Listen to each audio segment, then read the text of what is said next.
বিশেষ করে বর্ষা মৌসুম শুরু হওয়ার পর থেকে রাঙামাটি পার্বত্য জেলার বিভিন্ন জায়গায় পর্যটকদের আনাগোনা অনেক বৃদ্ধি পেয়েছে এবং কাপ্তাই লেকের একটা অন্যরকম সৌন্দর্য ফুটে উঠেছে বলে আমরা দেখতে পাচ্ছি। এই জন্য এই কাপ্তাই লেক বা বিভিন্ন জায়গা, বিশেষ করে ঝর্ণাগুলো পর্যটকদের আকর্ষণ করছে বেশি।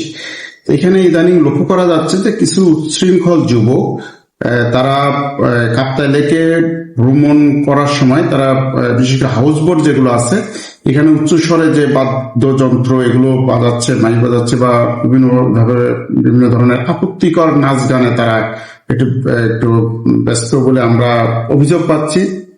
তো এই ধরনের অভিযোগের প্রেক্ষিতে আমরা সিদ্ধান্ত নিয়েছি যে আমরা নিয়মিত অভিযান পরিচালনা করব। যারা এই কর্মকাণ্ডের সাথে যারা সম্পৃক্ত তাদেরকে আইনের আওতায় নিয়ে আসব।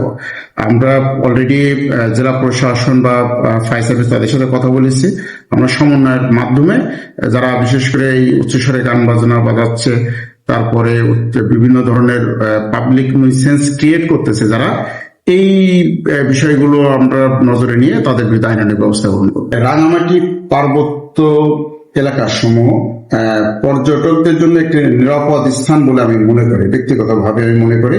এবং এখানকার আইন শৃঙ্খলা পরিস্থিতি কিন্তু সম্পূর্ণভাবে নিয়ন্ত্রণে রয়েছে।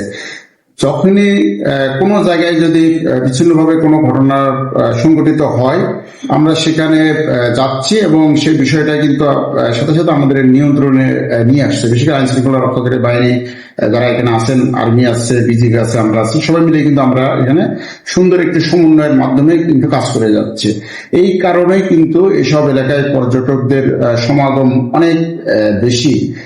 আমরা আশা করব যে ভবিষ্যতে আরো যে সমস্ত পর্যটন এরিয়া যেগুলো আছে এগুলো আরো ডেভেলপ হবে এবং সেখানে পর্যটকদের আকর্ষণ বৃদ্ধি পাবে বলে আমি আশা রাখি।